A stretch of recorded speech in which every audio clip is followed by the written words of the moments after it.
Number 1. Their greatest tragedy is not simply losing you. It is losing the mask that was their final disguise. The very costume that kept their false narrative alive for years. They paraded as saints while hiding serpents beneath their cloaks, playing the role of the righteous before men. But what happens when the curtain is torn from top to bottom? Just as it was in Matthew 27-51, exposing the holy to the unholy and the hidden to the revealed, suddenly, the applause they lived on has turned into silence. And silence is louder than any denial. Their survival depended on your quiet suffering, on you doubting yourself, on you playing the role of the villain in their theater. Yet something shifted like a massive earthquake under their stage, the same kind of disruption that Acts 16:26 describes when the foundations of the prison were shaken, and immediately all the doors were opened, and everyone's chains were loosed. Isn't that the fate of those who thought they could bind you, their platform cracked, their false image shattered, and for the first time, people are seeing you as unshaken, genuine, chosen. And the more your light rose, the more their shadow was dragged into the open. Your victory was not just a personal triumph, it became the mirror that showed their lies.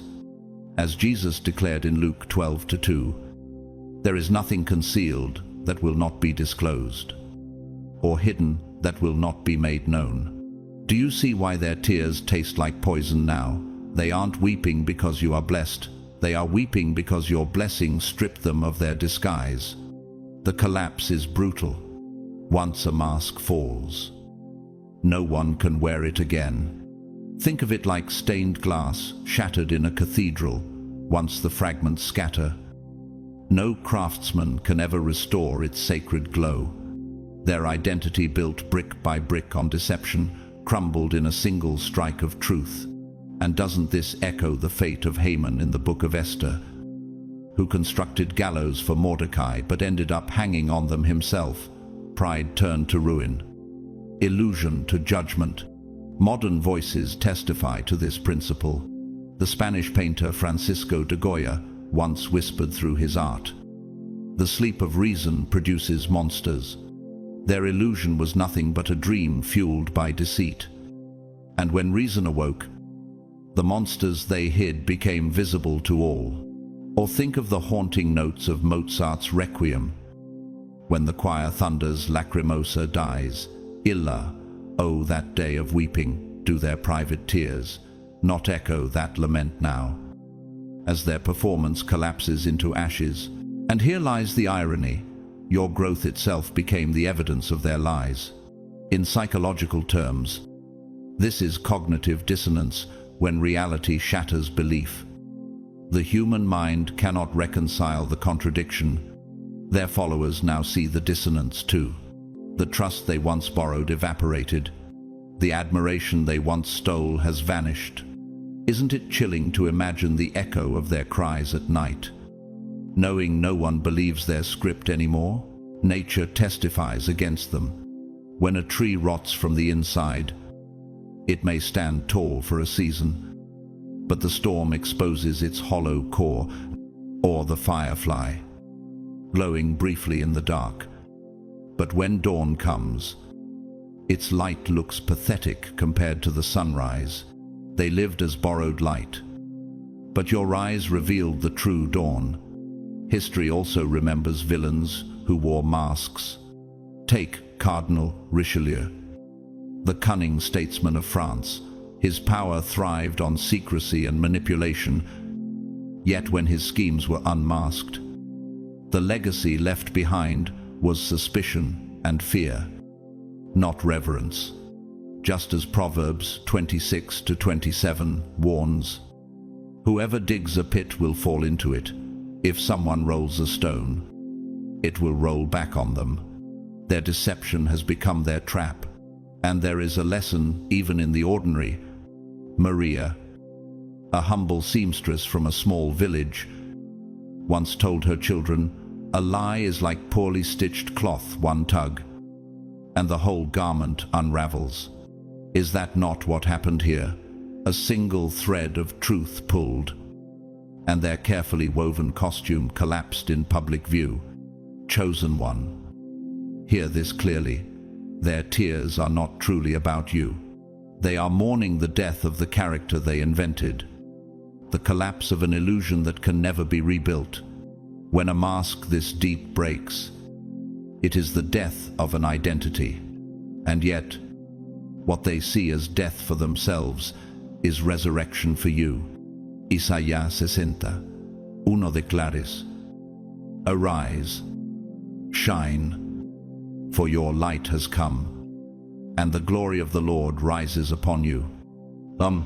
Stand up now, chosen one, for the strike of horror that silenced your enemies has become the trumpet of your breakthrough. Their stage is dust, but your foundation is eternal.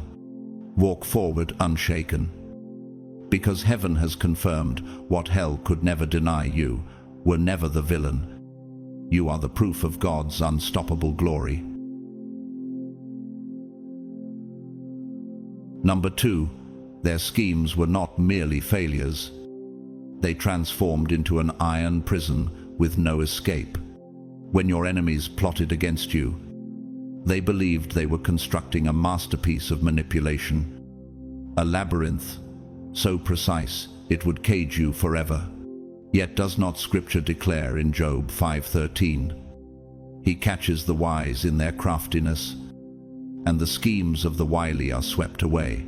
What they imagined as brilliance became their own trap. And every stone they laid for your downfall is now the wall, sealing them inside. The very blueprint they celebrated as genius is now a tomb where their pride rots." And isn't it striking that every strategy they designed with such precision now serves only as the bars of their confinement? Their brilliance has become their bondage, and their arrogance the lock they cannot pick. Each rumor whispered was meant to bury you, yet like seeds cast into poisoned soil, those words grew into thorn bushes that now choke their own breath. Just as Galatians 6-7 warns, "Do not be deceived, God cannot be mocked. A man reaps what he sows." Isn't it haunting that the harvest they mocked you with is now the very famine starving their souls? Their web of lies required more lies to survive, until the tangle became so tight, even the spider was strangled in its own silk. The whispers that once echoed like victory songs now rattle like chains in their ears. Their own voices betray them, for silence has become their loudest confession. And the more they try to untangle their threads, the tighter the knot strangles them into despair. History itself echoes this truth. Nero, the Roman emperor famed for cruelty, once thought Rome was his theater of eternal power. But his plots became his prison when betrayal and fear closed in. He died, abandoned, a victim of his own fire. Does this not mirror the fate of your enemies who set flames for you, but now suffocate in their own smoke? Their downfall is not a matter of chance. It is the script destiny always writes for those who war against the innocent. And deeper still, don't you sense their tears behind closed doors are not just regret, but proof that heaven has already passed its judgment? Their nights echo with the same cries of emperors and tyrants of old, undone not by another's sword, but by their own hand. Their strategies meant to weaken you are now the chains rattling in their own corridors of fear. Every success you achieve is another lock snapping shut around them. Psalm 7:15 proclaims, "Whoever digs a hole and scoops it out falls into the pit they have made." That is not poetic metaphor, it is brutal law, the physics of divine consequence. Just as in architecture, when a foundation is misaligned, the entire structure collapses under its own weight. So too have they become prisoners of their own crooked design. And every brick they thought would stand forever now crumbles like sand, proving that destiny cannot be built on deception. Isn't it poetic that while they designed pits for you, their own footprints became the evidence that buried them? Nature bears witness against them. The trapdoor spider, waiting patiently for prey, sometimes seals itself in its own burrow when the earth shifts. The strangler fig, climbing relentlessly, kills its host only to collapse with it. Are these not portraits of those who believed their survival depended on suffocating you? Their world is smaller now, more suffocating, not because of your rise, but because of the dungeon their own hands carved. The very ecosystem they poisoned has turned against them. Like nature itself, refusing to collaborate with their schemes, their breath is shorter, their reach is weaker, and every day feels like a wall pressing in closer. Isn't that the cruel truth that creation itself has declared them guilty? And the scriptures leave no doubt. Genesis 4:12 shows the mark of Cain, condemned to wander, not by another's chains, but by his own guilt. And Isaiah 29:15 thunders, "Woe to those who go to great depths to hide their plans from the Lord, who do their work in darkness and think, who sees us, who will know?" Yet the very darkness became the spotlight that betrayed them. Their masks, once held so tightly, crack in the glare of a light they cannot dim. Even their allies begin to notice the fractures, whispering behind their backs the same way they once whispered about you. And doesn't this prove the unshakable truth that nothing hidden stays hidden forever? Their greatest fear has arrived: exposure, irreversible and unrelenting. Their punishment is not an external cage, it is the collapse of their identity. Every plan against you has calcified into a locked door. Every deception has hardened into a bar they cannot break. The tears they shed are stagnant waters, not cleansing rivers. And what is stagnation but the smell of death itself? Their grief is the stench of rotting pride. Their sorrow, the evidence of a prison that will never open. Chosen one, rise with confidence, for their prison is permanent. And your breakthrough is the undeniable key. And isn't that the victory that without lifting a hand, your survival alone has become their sentence? Number 3, they longed to stand at your funeral, but without realizing, they have been forced to attend their own. That is the unfiltered truth, choking them like smoke in their lungs. For years, they spoke with confidence about your end, gossiping as if it were already carved in stone, almost dancing in the shadows while whispering your eulogy. They declared your wilderness would break you. Yet, how bitter must it taste now that you emerged alive, while their own reputation is the one buried in silence? As Psalm 118:17 proclaims, "I shall not die, but live and declare the works of the Lord." Doesn't that verse capture the irony that the living testimony of your survival is the tombstone of their lies? They expected you to collapse under storms, but storms became your sculptors. Like the Gothic arches of a cathedral, pressure did not crush you, it redirected weight upward, making you soar higher. Every blow became a structural beam, every betrayal a cornerstone. Hebrews 12:27 says, "What can be shaken will be removed, so that what cannot be shaken may remain." And what remains now is you unshaken, towering, while they tremble in the rubble of their false predictions. And isn't it haunting to ask, if they prepared so carefully for your burial, how do they feel now? Standing among the ashes of their own pride, they plotted your downfall as if it were inevitable.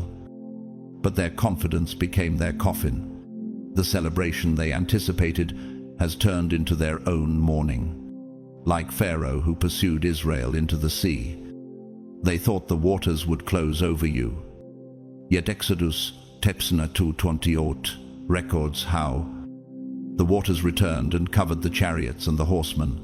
In the same way, the very waves they stirred to drown, you have swallowed them instead. Can you see it?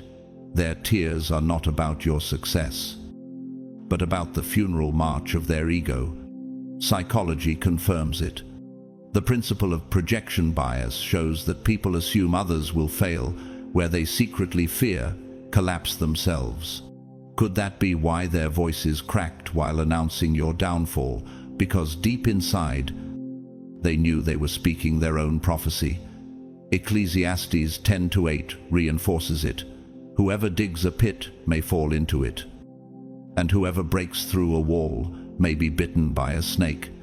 Their miscalculation is burying them, day by day. And in the quiet testimonies of ordinary lives, the same truth emerges.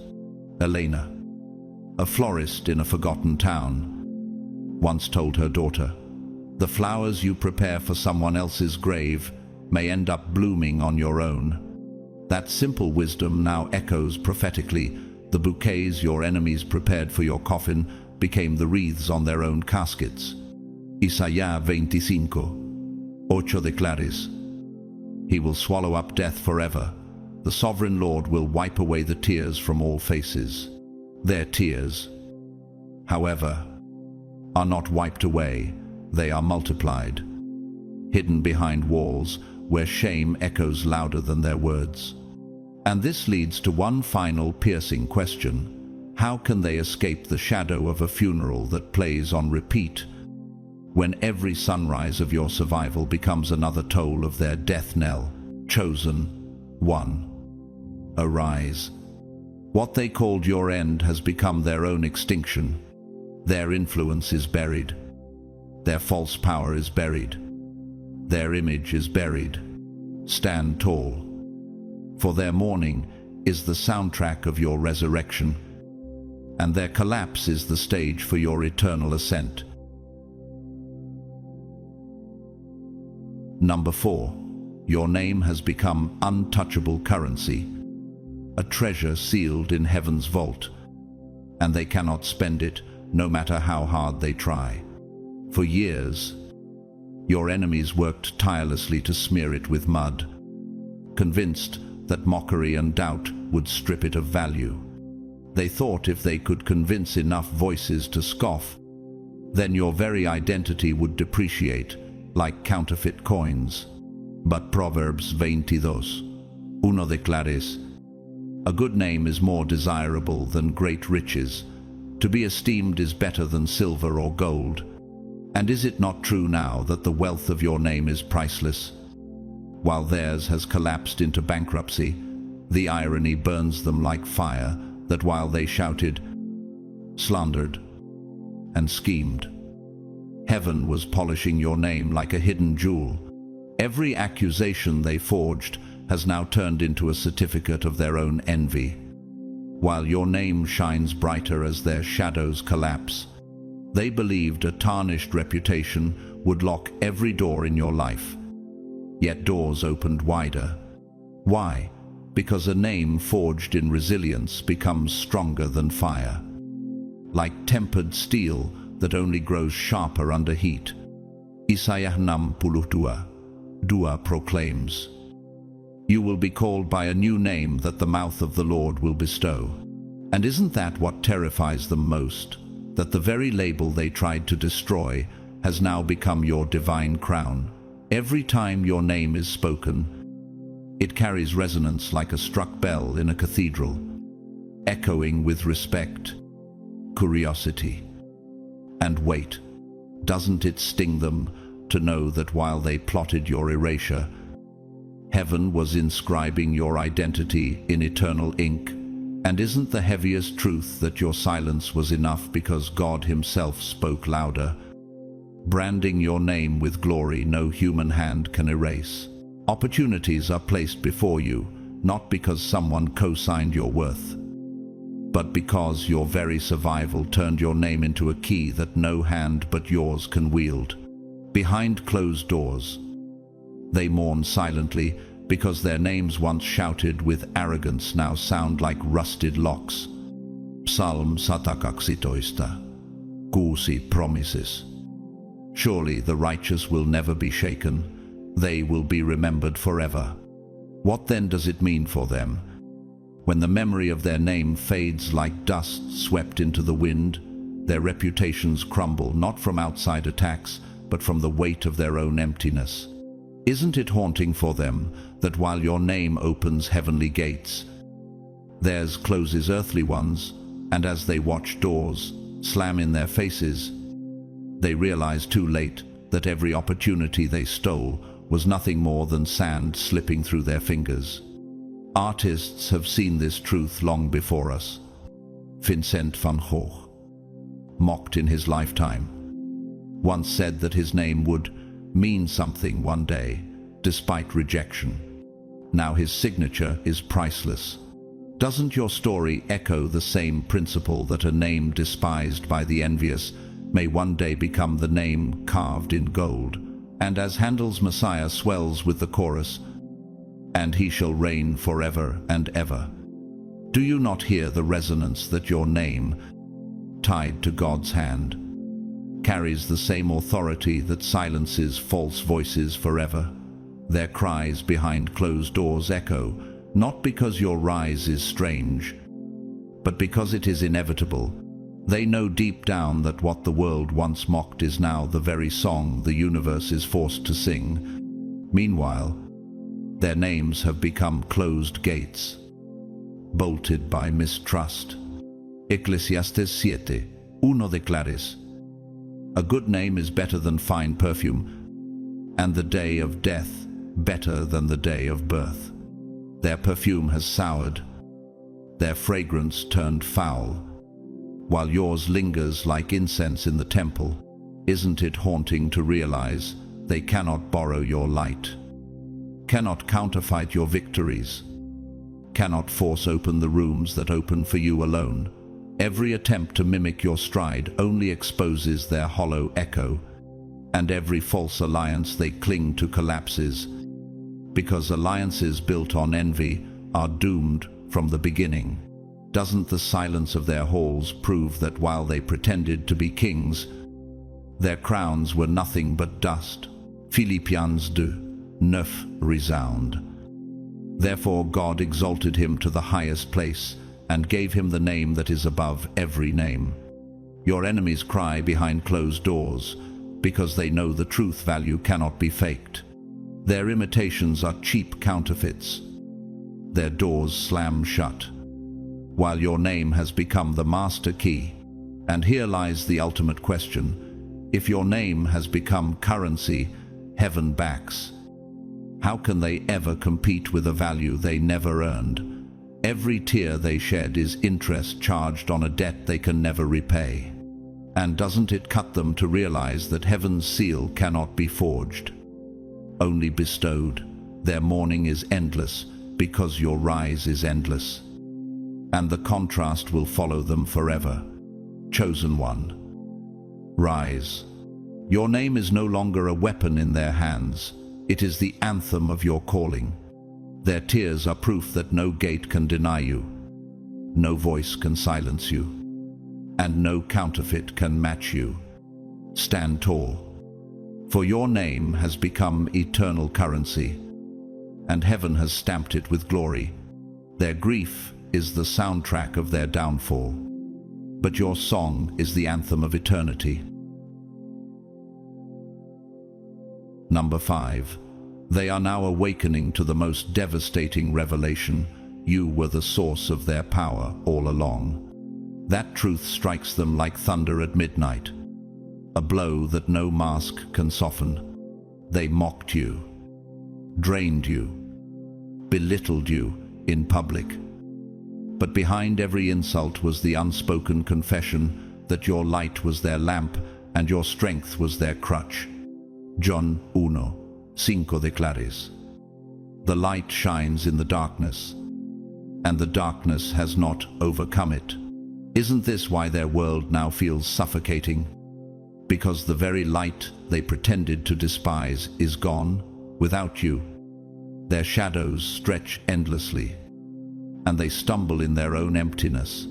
Each day without your presence feels like another stone placed upon their chest, pressing them deeper into despair. For years they tapped into your kindness like parasites feeding on a tree's sap.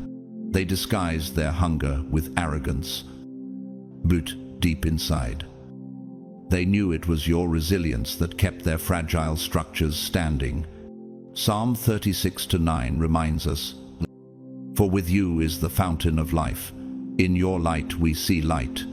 Without that fountain, their world is arid, their hearts hollow, their plans collapsing into dust. Can you feel the irony? They once called you weak. Yet it was that weakness that held their empire of pretense together. And now, cut off from that flow, their lips are parched, their spirit groans, and every breath they take reminds them of the absence of what once sustained them. The same mouths that ridiculed you now crave the water they cannot drink. Nature itself testifies to their condition. The vampire bat survives only by draining blood from others, yet when cut off from its host, it starves quickly. The fig wasp can only complete its cycle through the fig tree. Separated, it perishes within days. Isn't that a perfect mirror of your enemy's creatures who thrived by draining you, now left trembling in spiritual withdrawal? And the more they scramble to find replacements, the more obvious the truth becomes. Nothing carries the essence you carried. Nothing sustains like the life you bore. Their secret tears are not signs of growth. They are the spasms of addiction. The silence in their rooms is filled with the echo of your absence, and that silence torments them louder than any storm. And history itself has shown this pattern through scripture. King Saul, once clothed in power, found his spirit empty when David's anointing left his courts. 1 Samuel 16:14 records. Now the Spirit of the Lord had departed from Saul, and an evil spirit tormented him. Does this not echo your enemies who mocked your presence? Yet now cry in silence, because your absence is their torment. They were addicted not to your body, not to your status, but to the unseen power of God flowing through you. Their palaces of arrogance now feel like prisons of regret, and every night they lie awake, haunted by the realization that the throne they thought was theirs only stood because you were near. Every attempt to replace you has failed. New faces lack the depth you carried. New distractions only echo emptiness. Jeremiah 2:13 confronts their reality. They have forsaken me, the spring of living water, and have dug their own cisterns, broken cisterns that cannot hold water. And is that not exactly why their tears now flood pillows? Because no counterfeit well can quench what your presence once supplied. Their hearts chase shadows, but shadows give no substance. Their hands grasp at mirages, but mirages offer no drink. They thought your silence would empower them, yet your silence became their famine. Their tears are not noble. They do not cry for you. They cry for access. They cry because they miss the quiet strength that once covered their weaknesses, the steady flow of power they mistook as their own. But here is their torment. Once a well is sealed, no force can demand its waters back. Just as Revelation 3:7 declares, what he opens no one can shut, and what he shuts no one can open. Their grief is the realization that your energy was never theirs to command, and without it, they stand naked in the ruin of their own illusions. Every day you rise. The chains around them tighten, Every victory you gain becomes another nail in the coffin of their pride, and still they weep, knowing no hand can ever restore the access they once abused. But tell me, how can they beg for water from a well they once poisoned with their own deceit? Chosen one, rise.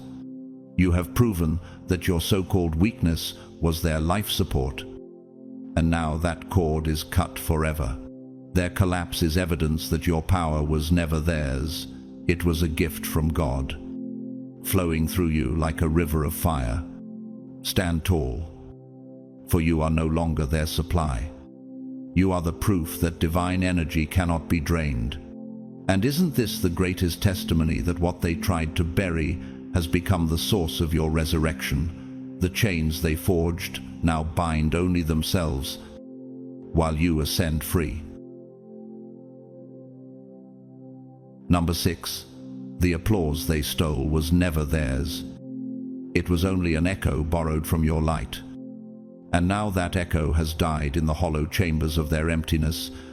That is the bitter truth, ringing like a cracked bell in their ears. For years they thrived off borrowed praise, building reputations on scaffolds that were never meant to hold them.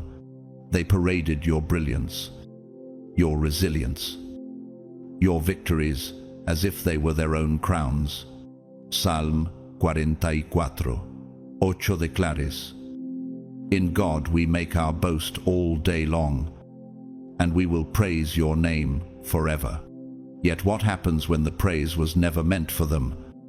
When the song of triumph was only lip-synced over someone else's melody, their recognition was nothing more than stolen resonance bouncing from your frequency. They thought applause was a permanent currency. But applause without authenticity decays like sound waves fading into static. Isn't it striking that the same people who once cheered now fall silent? Sensing the hollowness, their performance was never music. It was mere noise. It's like a symphony missing its rhythm section, clashing instruments without harmony, claps without soul. Ecclesiastes 7:6 warns. Like the crackling of thorns under the pot, so is the laughter of fools.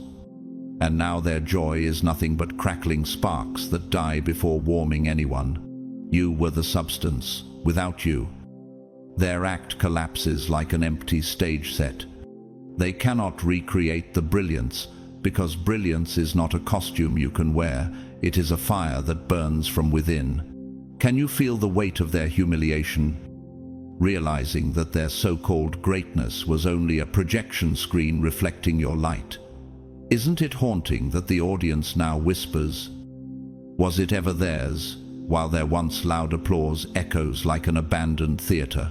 Isaiah 42:8 says, "I am the Lord, that is my name. I will not yield my glory to another or my praise to idols." The glory was never theirs to steal, and heaven itself has now reclaimed it. In the sciences, resonance tells the story. When two objects vibrate at the same frequency, energy transfers. But if the source is removed, the echo collapses into silence. Isn't that the perfect metaphor for your enemies resonating only when you stood nearby, but now exposed as lifeless when your frequency is absent? The architecture of their identity was hollow, like a facade without foundation. As 1 Corinthians 3:13 declares, their work will be shown for what it is, because the day will bring it to light, and the light has come, exposing every false brick and borrowed beam. The shame cuts deeper because imitation eventually betrays itself. They tried to mimic your vision, your creativity, your strength. But imitation is like counterfeit currency. It may pass briefly, but eventually it collapses under scrutiny. Isn't it piercing to realize that their private tears are not just about losing attention, but about the exposure that their applause never deserved? Behind the curtain, their silence is deafening. because they know the spotlight no longer shines their way. Ordinary lives confirm this truth. Jacob, a janitor in a small city school, once said to his co-workers, "You can polish a trophy all you want, but if you don't earn it, it'll always feel heavy in your hands." His words echo prophetically now. The trophies your enemies held were borrowed, and now they tremble under the weight of what they never earned. Their claps now sound like empty halls, because you were the one who carried the performance with weight. Their names no longer draw trust. Their echoes no longer stir hearts. Proverbs 10:7 proclaims, "The name of the righteous is used in blessings, but the name of the wicked will rot." Without you, all they hold is rotting recognition, applause that crumbles like dry leaves underfoot. And the question that haunts them every night is this: how do you survive when the only spotlight you ever knew was stolen, and the true star has left the stage? Chosen one, rise. Their echo is gone, but your voice remains. Their theater is silent, but your stage grows brighter. The claps they stole have faded into dust, but the praise written in heaven for you will never end. Stand tall, for the applause of men fades, but the honor of God resounds forever. Number 7. Their so-called victory over you has aged like spoiled wine, souring with time until it poisons their very memory. At first, they drank it with arrogance, lifting the cup high as if they had conquered eternity. They laughed. They bragged. They whispered in the corners of shadows, boasting of your downfall as though it were a trophy. For a fleeting season, they believed they were untouchable, basking in a counterfeit glory. Yet Psalm 37, 35, 36 declares, "I have seen the wicked in great power, and spreading himself like a green bay tree. Yet he passed away, and lo, he was not." Doesn't this reveal why their triumph was always doomed? Because victories born from cruelty can never stand the test of time. Their taste of power was sweet for a moment, but now it burns like acid in their throats. Time has a way of stripping away illusions. What once felt like triumph has now curdled into shame they cannot wash away. Their boast, which once rang with confidence, now echoes as a confession of darkness. They thought they proved strength, but they only revealed how low they were willing to descend to see you stumble. Proverbs 24:17 warns, "Do not gloat when your enemy falls, when they stumble. Do not let your heart rejoice." Yet they rejoiced, didn't they? And is that not the very reason their laughter torments them today? Because every cheer they once raised has become an indictment against their own hearts. Their false victory decays like an abandoned monument, crumbling under the weight of truth. Your suffering was never their triumph. It was their trap. Their celebration was not built on righteousness, but on cruelty. And cruelty always rots. Isn't it haunting that the memory they clung to as proof of superiority has become evidence of their corruption? Isaiah 5:20 says, "Woe to those who call evil good and good evil, who put darkness for light and light for darkness." That woe has fallen on them now. The same moment they paraded as their highest peak has been revealed as their lowest valley. Every mention of your name, every display of your endurance, only twists the knife deeper, reminding them that what they cherished as victory was actually their undoing. The world of art and faith mirrors this reality. Dante, in his Divine Comedy, wrote of deceivers placed in rivers of filth, drowning forever in the stench of their own corruption.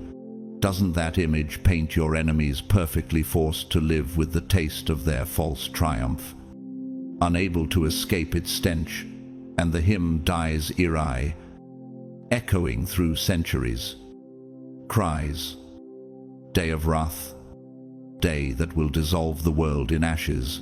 Can you hear how that same wrath now shadows their conscience, dissolving the illusion of victory they once clung to? What once sounded like applause in their memory now rings as a funeral dirge, a judgment song they cannot silence. Their punishment is internal, deeper than any human judgment. Lamentations 3:64 declares, "You will repay them, Lord, according to the work of their hands." Isn't that repayment now visible in their tears, which sting not from sorrow for you, but from the gnawing realization of their own corruption? What they once held as a badge of greatness has become a scarlet letter burned into their conscience. Their private weeping is the bitter aftertaste of a banquet spoiled long ago. No crowd can drown it out. No mask can cover it. No new applause can erase the old poison. Psalm 23, 5 promises, "You prepare a table before me in the presence of my enemies. You anoint my head with oil. My cup overflows." And now that table is set, you rise in honor while they choke on the rot of their own pride. Chosen one, rise. Their laughter has died in shame. Their celebration has turned to ashes, and their cup of arrogance has soured beyond redemption. Stand tall, for what once mocked you now testifies for you. Their downfall is the proof of your ascension, and their bitterness is the sweetest confirmation that God's hand has lifted you higher than their cruelty ever could. Number 8. You became silent evidence they cannot erase, and that truth is the stone pressing against their chest, making every breath a torment. They built a false narrative with confidence, weaving lies with threads of arrogance, convincing crowds that your story was finished. They thought repetition would bury reality, that if they spoke long enough, others would believe their fabrications. Yet Isaiah 55:11 reminds us, "So is my word that goes out from my mouth. It will not return to me empty, but will accomplish what I desire and achieve the purpose for which I sent it." Isn't this why their narrative is collapsing? Because no matter how many words they stack like bricks of deceit, your very existence is the wrecking ball that shatters them. They underestimated the power of survival. Every breath you take defies their claims. Every step forward exposes the cracks in their performance. And isn't it piercing to imagine how their silence now screams louder than their accusations? Psalm 118:17 declares, "I will not die but live, and will proclaim what the Lord has done." And isn't that exactly what your presence has become? An unspoken sermon they cannot silence. Your refusal to fold is your greatest argument. Your rise is the cross-examination they cannot escape. Their frustration bleeds in secret tears, because nothing is more permanent than a living contradiction to their lies. Nature testifies to this pattern. A shadow may stretch far at sunset, but once the sun rises higher, the shadow shrinks until it disappears. A river, though dammed, will eventually carve its own path and break through. Are these not mirrors of your enemy's plight? Their lies were shadows, their schemes were dams, but your rising light and unbroken flow made every obstruction collapse. And how bitter must it be for them now to witness that the very silence they dismissed has become the roar of undeniable proof. History in Scripture confirms the same fate. The Pharisees, determined to bury Jesus' truth, spread lies, staged accusations, and sought to erase his name. Yet Acts 5:39 records Gamaliel's warning. If it is from God, you will not be able to stop these men. You will only find yourselves fighting against God. Doesn't that warning thunder now in the ears of your enemies, because your life, preserved by divine strength, has become evidence that their struggle was not against you alone, but against God Himself?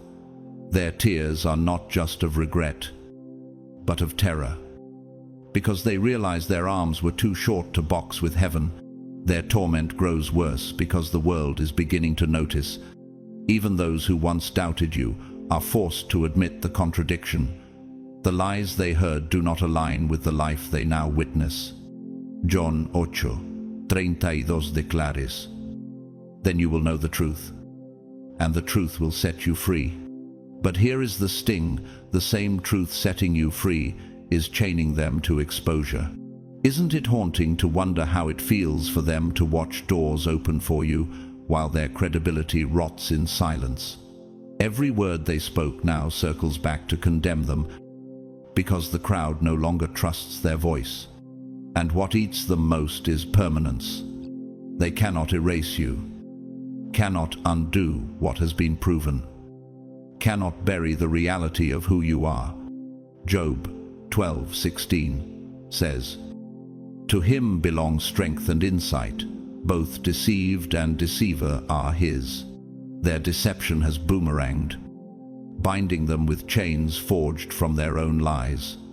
No punishment you could hand out compares to this torment, knowing you walk as living, breathing evidence of their downfall. Their false victory has expired. Their story has collapsed. And their tears are the bitter ink of a narrative that cannot be rewritten. Chosen one, rise. You are no longer the victim of their script. You are the proof that exposes their false stage. Your silence is thunder. Your existence is testimony. And your survival is judgment. Stand tall, for you are the evidence they can never erase, the eternal witness that every scheme against you has failed. Number 9, they do not miss you, they miss the control. The leash they once fastened around your life like a chain of iron. That is the truth they will never confess in daylight, but it breaks them down in midnight silence. Their tears are not born of love, loyalty, or genuine regret. They flow from the bitter awareness that the strings they once pulled have snapped forever. Jeremiah 17:5 warns, "Cursed is the one who trusts in man, who draws strength from mere flesh, and whose heart turns away from the Lord."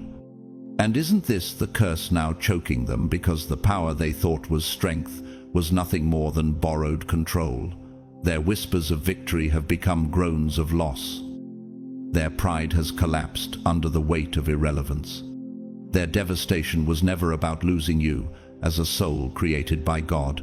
It was about losing the ability to dictate your every decision, to twist your reflection in the eyes of others, to bend you until your identity was unrecognizable. Control was their intoxicant, their narcotic. Each explanation you gave fed their sense of mastery. Every defense you offered inflated their ego like a balloon straining to burst. But Galatians 5:1 declares, "It is for freedom that Christ has set us free. Stand firm, then, and do not let yourselves be burdened again by a yoke of slavery." Isn't that why they suffocate now? Because your freedom has cut off their oxygen, and without it, their addiction has left them gasping in withdrawal. Their hunger was not for your heart, but for your submission, and now both are beyond their reach. Science echoes their downfall. In physics, any closed system without new energy inevitably moves toward entropy, chaos, disorder, collapse. Isn't that the perfect reflection of their current condition? When your energies stopped flowing their way, Their fragile ecosystem began to unravel. The architecture of their identity was nothing but a facade built on false foundations. In structural engineering, without a keystone, the arch crumbles instantly. Your refusal to bow was that keystone. And once it was removed, their empire collapsed into rubble. Psalm 118:13 proclaims, "I was pushed back and about to fall, but the Lord helped me. You were upheld." While they fell into the pit of their own imbalance, their thirst for control has left them parched, and no fountain can refill what they drained from you. Ordinary lives whisper this truth. Daniel, a retired bus driver, once told his grandson, "If someone cries more over losing control of you than over losing your love, they never cared for you. They only cared for the throne they sat on." Isn't that statement piercing? Cutting through the fog of lies. For your enemies, love was never in the equation. It was power dressed as affection, manipulation disguised as connection. 1 John 4:18 tells us, "There is no fear in love, but perfect love drives out fear," because fear has to do with punishment. Their control was rooted in fear, not love. And when fear lost its target, their kingdom of intimidation toppled into dust. Their hands, once trembling with arrogance, now tremble with loss. Their crown was built on sand, and the tide of your freedom washed it away. And what torments them most is irrelevance, the cruelest punishment of all. You move forward without their permission. You thrive without their validation. You breathe without their approval. Isn't it unbearable for them to watch you live freely when their voice no longer holds sway? Their tears are not noble, they are evidence of addiction. The shrieks of an empire cut off from its supply. Job 12:16 declares, "To him belong strength and insight, both deceived and deceiver are his." And is it not the sharpest irony that the deceivers are now trapped in their own deception? Powerless, ordinary, and small, their tears flow not because they lost you, but because they lost the illusion that you were theirs to command. Chosen one, rise. Their leash has snapped. Their throne has shattered. Their empire of control has crumbled into ruin. You were never their possession. You are God's masterpiece. Free, radiant, and untouchable. Stand tall, for their irrelevance is eternal, and your liberation is the thunderous testimony that heaven's freedom cannot be chained. Number 10. Their comfort zone collapsed when you refused to break. And the sound of that collapse is still ringing like a funeral bell in their hearts. For years, your enemies thrived on the illusion that you would stay down. They wore your struggles as their crown, your silence as their authority, your pain as their script. Lamentations 3:34-36 cries, "To crush underfoot all prisoners in the land, to deny people their rights before the Most High, to deprive them of justice. Would not the Lord see such things?" Isn't that the very sight God revealed as he overturned the stage they built on your suffering? Their false elevation was never built on truth, it was built on your oppression. And now that oppression has ended, their throne has turned to dust. They are weeping not because you fell, but because you refused to. When you rose, the weight of prophecy came alive. The moment you stood against the storm meant to crush you. Every lie they spoke began unraveling, thread by thread. Isaiah 54:7 promises, "No weapon forged against you will prevail, and you will refute every tongue that accuses you." Doesn't that promise now thunder in their ears? Your steady defiance is louder than their accusations. and your resilience has turned into their torment. They whisper in dark corners, trying to rewrite the story. But even their own voices betray them. Isn't it haunting to know that their security depended on your silence? And now your very breath is the rebuke that strips them bare. Their foundation cracked the moment you chose to endure without bowing. They had declared, "See how weak, how incapable, how flawed they are." That lie gave them shelter, a cloak of superiority. But now, every day you walk in strength, that cloak disintegrates, leaving them naked in their exposure. Psalm 62:6 testifies, "Truly, he is my rock and my salvation. He is my fortress. I will not be shaken." And while you stand firm, their identity collapses in shame. Isn't it piercing to imagine how their confidence rots in their hands like spoiled bread? Because the strength they boasted was never theirs, it was always borrowed from your struggle. The great artists bore witness to such reversals. The Spanish painter Francisco Goya filled his canvases with warnings of what happens when cruelty masquerades as power. His words echo through brushstrokes. Fantasy abandoned by reason produces impossible monsters.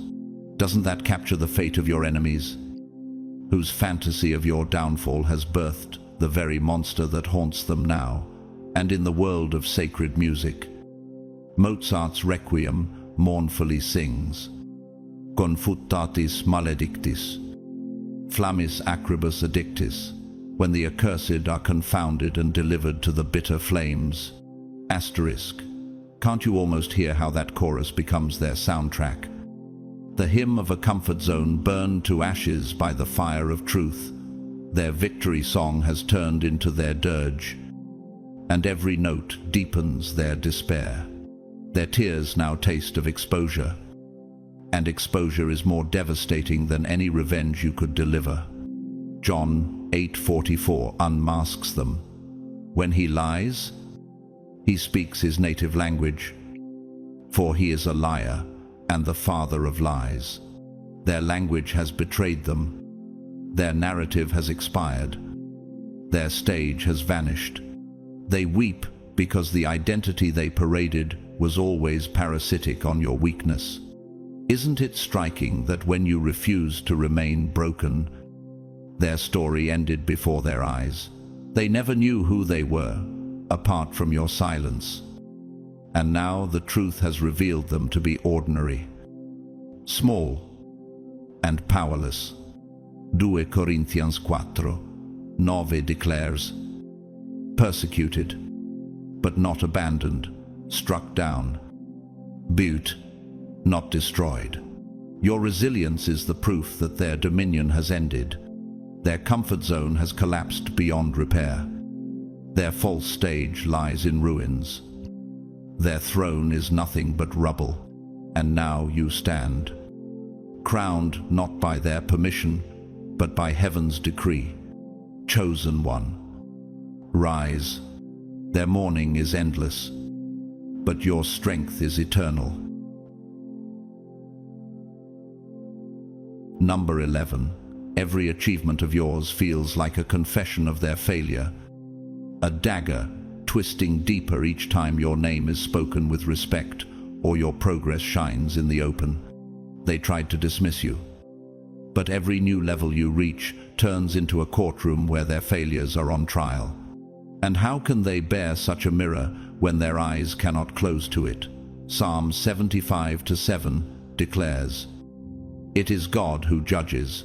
He brings one down. He exalts another." Isn't that what they fear most? That your rise is not an accident, but a verdict from heaven itself, exposing their wasted years. What torments them even more is that they cannot appeal this verdict. There is no higher court than God's. Every time you stand taller, they feel the walls of their excuses shrink tighter. Each cheer you receive becomes the gavel striking against their self-deception. And they know deep inside that the evidence cannot be overturned. Your success is not just growth, it is revelation. Each milestone you achieve reflects back to them everything they could have built but never did. Isn't it tormenting to realize that your resilience reveals their complacency? Your discipline exposes their negligence, and your fire unmasks their apathy? James 2:17 thunders. Faith by itself, if it is not accompanied by action, is dead. Their inaction is now the corpse rotting in the shadow of your accomplishments. They can feign indifference, but inside they weep, because your growth preaches a sermon they cannot walk out on. Every new achievement of yours is like another chapter in a book they wish had never been written. And as much as they try to dismiss you, every door you open testifies against their closed ones. Doesn't it strike fear in them to know that your light has become the commentary on their darkness? Nature testifies to this law. The sunflower turns persistently toward the sun, rising tall and radiant, while the weed beside it wilts from lack of direction. The eagle climbs upon storm winds, while smaller birds scatter in fear. Aren't your enemies like those weeds and frightened birds, made bitter not by your light or strength, but by their own refusal to rise when they had the same sky above them? Isaiah 40:31 declares, "But those who hope in the Lord will renew their strength. They will soar on wings like eagles." Your soaring is proof that their excuses are chains of their own making. And isn't it ironic that the same storms that gave you lift are the ones that sent them running? Every gust of wind that threatened to destroy you only pushed you higher. While they clung to the ground in fear, their bitterness now is not against you, but against the fact that the sky was available to them too, and they chose not to fly.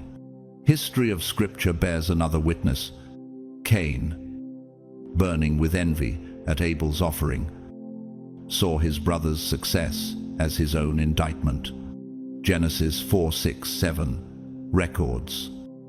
Then the Lord said to Cain, "Why are you angry? Why is your face downcast? If you do what is right, will you not be accepted?" Isn't that the same spirit haunting your enemies now, that your success is the proof of what they could have done if only they had chosen righteousness over bitterness?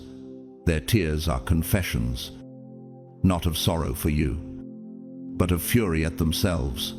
And doesn't it sting that the story of Cain has echoed for millennia, yet they repeat it as though they have learned nothing? Just as Cain was marked by his envy, so too are your enemies marked by the evidence of their wasted choices. Every step you take forward rubs salt into that wound, proving that righteousness will always outlast bitterness. Your rise is salt in the wound of their wasted years. Eclesiastes 9:10 declares, "Whatever your hand finds to do, do it with all your might." You did, and it shows they didn't. And that failure shines brighter with every step you climb. Isn't it crushing for them that others are now asking why you thrive while they remain stagnant? The public mirror magnifies their private torment, and their smiles in public cannot erase the tears they shed in secret. Every new level you ascend becomes another question mark hovering over their heads. What did you do with your time? And the truth burns them alive.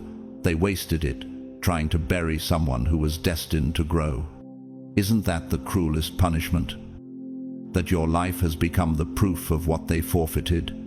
Their silence cannot hide their shame, because your consistency keeps ringing louder than their excuses.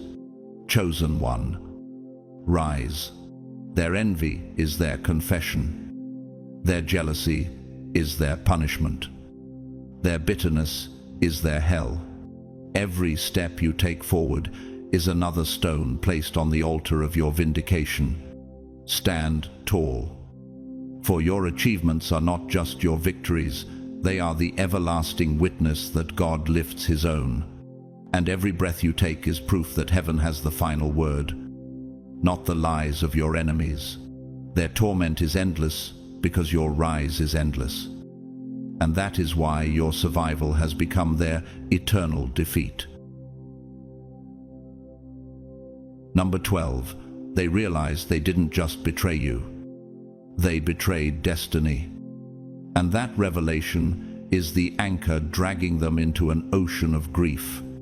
Betrayal of a person is cruel enough, but betrayal of destiny is rebellion against eternity itself. They treated you like a pawn, a disposable piece on their chessboard, never realizing the king's hand was directing your every move. They mocked your path as if it were fragile, but now they understand that to resist you was to resist the one who called you. Romans 8:31 declares, if God is for us, who can be against us? Isn't that why their tears sting so violently? Because they now realize they never fought you alone, but wrestled with heaven's decree itself. Their nights are restless because betrayal against destiny echoes louder than any accusation they ever spoke against you. They thought they were controlling your story, but in truth, they were colliding with a plan etched into the marrow of creation. Every attempt to silence you was interference with a script already signed in eternity's ink. Genesis 50:20 records Joseph's words, "You intended to harm me, but God intended it for good, to accomplish what is now being done." Isn't that the twist cutting into their conscience, that their sabotage only became stepping stones for your ascent? Every stone they hurled at you has now become part of the staircase, elevating you higher. And doesn't it haunt them to realize they wasted years plotting against you, while heaven was converting their schemes into fuel for your rise? Their guilt is heavier than chains, because it is not just personal guilt. It is cosmic rebellion stamped across their own future. The language of science reveals their downfall. Resonance amplifies when frequencies align, and destiny hums with a frequency untouched by human hands. They tried to mute your sound, but instead your frequency only reverberated louder across time. Isn't it devastating for them that while they poured their energy into dampening you, your presence became a cathedral bell, ringing clear across every silence? Psalm 33:11 affirms, "But the plans of the Lord stand firm forever, the purposes of his heart through all generations." Their whispers are now static. Their noise is nothing but interference against God's great symphony. And doesn't that prove that what they called resistance was always just dissonant sounds that vanish when the true harmony takes the stage? Ordinary lives reveal this truth. Clara, a Kiev school janitor, once told her daughter, "If you fight the river, you only drown faster. But if you flow with it, you'll reach the sea." Her simple words pierce like prophecy now. Isn't that the perfect mirror of your enemy's despair, that in fighting against your river, they have been dragged under by currents stronger than their arrogance? Acts 5:39 declares, "If it is from God, you will not be able to stop these men. You will only find yourselves fighting against God." Their hearts beat with the dread of this reality. And how unbearable must it be to realize they weren't just fighting you, but damming a river they could never contain. Their mourning is sharp because it dawned on them too late. They fought a flow that never belonged to them, and in doing so, they drowned themselves. The evidence now stands undeniable. You are still here. You are still walking. You are still thriving. The doors they slammed have become gates of opportunity, and the people they turned against you are now drawn toward your light. Isaiah 14:27 cries, "For the Lord Almighty has purposed, and who can thwart him? His hand is stretched out, and who can turn it back?" Isn't that the question gnawing at their soul? How could they ever imagine they could undo what God himself had written? Every success of yours is a hammer pounding nails into the coffin of their schemes, and with every passing moment, the contrast grows sharper. Your resilience is eternal proof. Their opposition is eternal shame. Their grief runs deeper than regret. It is the recognition that destiny has always been undefeated. Eclesiastes 3:14 declares, I know that everything God does will endure forever. Nothing can be added to it, and nothing taken from it. Their betrayal not only scarred the past, it stained the future they hoped to control. Isn't it horrifying for them to grasp that they weren't simply your enemies, but enemies of what was holy, enemies of what was eternal? That is why no apology, no excuse, no tears can erase this verdict. They fought destiny, and destiny won. And that is the kind of loss that will echo in their bones until their final breath. Chosen one, rise. Their rebellion could not bury you. It only crowned you with proof of heaven's eternal hand. Their opposition was always futile, because your assignment was carved into eternity before you were born.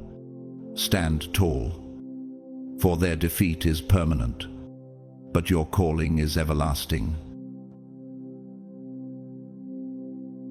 Number 13, their secrets are now screaming louder than their lies. And those screams echo like thunder in chambers they can no longer silence. For years, your enemies crafted an image built not on truth but on manipulation. They shaped lies with confidence, spreading tales that painted you as the problem while they played the part of the righteous. Yet Isaiah 29:15 warns, woe to those who go to great depths to hide their plans from the Lord, who do their work in darkness and think, who sees us? Who will know? Isn't that curse upon them now that the very shadows they trusted have betrayed them? They once thought noise would protect them, but now silence itself has turned into their accuser. And here lies the irony. The silence they once weaponized to cover their deceit has become the very silence that exposes them, louder than their words ever could. Their secrets are not whispering anymore, they are roaring, and no mask can muffle the sound. The curtain they built with false narratives has been ripped wide open, and their secrets now roar louder than the stories they once shouted. Their guilt trembles in their steps. Their shame leaks into their smiles. Their masks weigh heavier with every passing day. Psalm 44:21 declares, would not God have discovered it, since he knows the secrets of the heart? Doesn't that truth stab at their conscience, reminding them that secrets are never truly buried? Your life, your growth, your resilience, your transformation has become living evidence that contradicts their accusations. And how terrifying must it be for them to realize that even without you speaking, truth speaks louder than every lie they ever rehearsed. Each day you rise higher. The lies they trusted sag lower, unable to bear the weight of reality. Even their allies begin to hear the cracks, asking questions they cannot answer. Isn't that why their nights are sleepless? Because truth does not need your voice.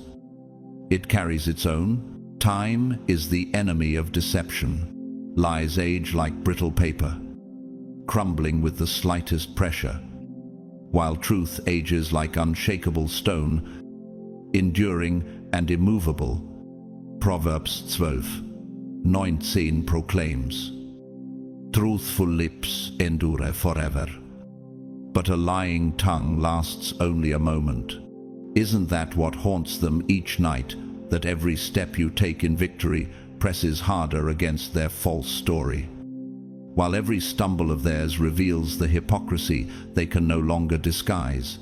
Their secrets scratch like claws at the doors of their conscience, demanding to be heard, and no amount of denial can hold them back. Doesn't it make their hidden torment even sharper, knowing that the very silence they trusted is now filled with screams? The contrast grows unbearable. Your truth glows brighter as years pass. While their lies decay into dust, Time itself has taken your side. And isn't that the ultimate humiliation for them to realize eternity itself is your witness? Art has warned of this fate. William Blake, the English poet and painter, once wrote in The Marriage of Heaven and Hell, "Sooner murder an infant in its cradle than nurse unacted desires." Isn't that line a mirror to your enemies, who nursed hidden corruption until it grew into monsters that now devour them? And in sacred music, Handelsstättingen te Däum thundas. The Lord is a man of war, the Lord is his name. Can you hear how that declaration drowns out their excuses, reminding them that every secret of theirs is already exposed before the throne of heaven? Their lives have become an opera of contradictions, where the chorus of lies has been silenced by the aria of truth. And doesn't art's testimony carry its own power, cutting through centuries to remind us that the human soul cannot escape exposure? Even their own minds now replay these truths like music on repeat, a score they cannot stop, no matter how hard they try. The most brutal reality is this: their lies were their only shield, and now that shield lies shattered on the ground. John 3:20 reveals, "Everyone who does evil hates the light, and will not come into the light for fear that their deeds will be exposed." Isn't that the flame burning them alive, that the light of your endurance has revealed every crack in their disguise? Their secrets have become their worst betrayers, rising to expose what they tried hardest to conceal. And when secrets scream, masks always crack, shields always fail, and pretenders are always revealed. Their tears are not cleansing, they are corrosive, eating them from the inside out. Every excuse they once used to justify themselves is now fuel for their shame. Isn't it fitting that the very weapons they forged against you have become daggers turned inward, piercing their own souls? Chosen one, rise. Their lies are dust. Their secrets are daggers turning inward, and their false image is rubble. You stand unshaken, and your very existence is the light that scatters shadows. Stand tall, for truth has already won, and no amount of their weeping will ever rebuild the mask they lived behind. And isn't that the greatest vindication, that while their secrets scream in agony, your silence sings in victory? Number 14. They see now that your very existence is their unfinished lesson, and that lesson follows them like a ghost that refuses to leave the room. Every night, when the lights go out and silence presses in, tears fall because they cannot escape the truth of what you have become. You are the unresolved chapter they cannot rewrite, the contradiction they cannot erase. Psalm 118, 22 declares, "The stone the builders rejected has become the cornerstone." Isn't that exactly what tortures them, that the one they despised has become the foundation of undeniable victory? They invested everything into your destruction, yet you are still here, stronger than ever. And your presence is the wound they cannot stitch.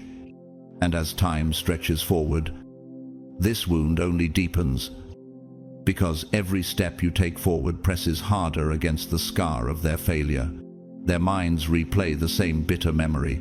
The more they tried to bury you, the taller you rose, becoming the monument they cannot topple. For them, this is not only unbearable, it is humiliating.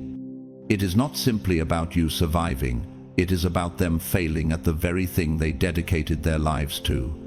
They crafted elaborate schemes, spread venomous words, and poured their energy into erasing you. But you remain unbroken, a monument to resilience. Isaiah 54:17 proclaims, "No weapon forged against you will prevail, and you will refute every tongue that accuses you." Isn't that the scripture now written across their conscience like fire, reminding them that their strategies were always doomed?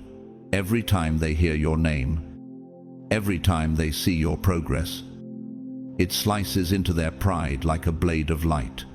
Their hearts quake because every new triumph of yours is another nail in the coffin of their lies.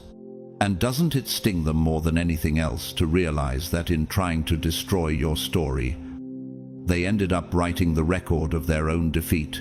Nature itself speaks of their defeat.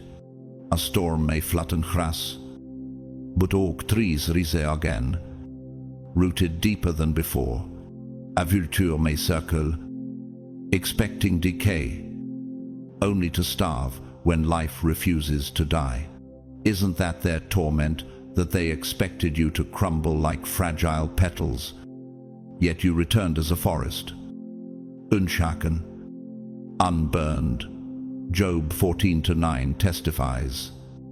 Yet at the scent of water it will bud and put forth shoots like a plant. You were watered by heaven, and their drought of cruelty could not kill you. Their tears are the sound of withered weeds, realizing they cannot outlast a tree planted by living waters. And the irony is piercing. Every attempt they made to strip you bare only strengthened your roots. You became more alive with each storm. While they withered in the very heat they tried to cast on you.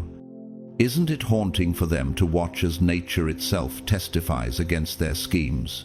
Scripture gives us a chilling reminder in Haman's story. He built gallows to hang Mordecai, convinced that his schemes would triumph. Yet Esther 7:10 records. So they hanged Haman on the gallows that he had prepared for Mordecai. Isn't that the same pattern playing out with your enemies, that the plans they crafted for your ruin became the traps of their shame every time they see you walk with confidence? It reminds them of the gallows they built for you that now stand as monuments to their failure. Your survival has become their unfinished business, the test they can never pass. And isn't it poetic justice that the very tools of destruction they forged now stand as evidence against them? Their memories scream louder than their words, because deep inside they know the fate of Haman has always been the fate of all who touch God's chosen. Their private grief is the gallows tightening around their own pride. In the realm of human emotion, the punishment is relentless. They feel as though they are trapped in a classroom with no end, forced to retake the same exam of truth, and failing every time. Jeremiah 20:11. But the Lord is with me like a mighty warrior, so my persecutors will stumble and not prevail. Isn't that what burns them, that no matter how many times they tried to write the script of your collapse, the author of eternity kept rewriting it with your triumph? Their tears are not cleansing, they are acidic drops of regret and shame, searing their conscience with reminders of a battle already lost. Every night is another exam they cannot pass, another question they cannot answer, another reminder that destiny is not on their side. Isn't that the sharpest torment, to be forever trapped in the cycle of failure, while the one they tried to erase continues to thrive? And here lies the sharpest truth. You are not just a chapter in their story. You are the book they cannot close. You are the mirror they cannot smash, the voice they cannot silence, the contradiction they cannot resolve.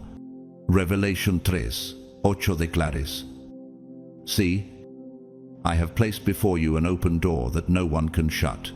Isn't that the nail in the coffin for their schemes, that every attempt to close your path only revealed doors heaven himself unlocked? Your existence is the loudest reminder that destiny won, and their cruelty failed. Their shame now is eternal, because your resilience is eternal. And doesn't it crush them to know that they will forever be forced to watch what they cannot undo? That is why they cry in secret, because they know their defeat is permanent. Chosen one, rise. Their secrets may gnaw, Their regrets may burn, but none of it can silence the truth of who you are. You are the lesson carved into their history, the unerasable mark of victory.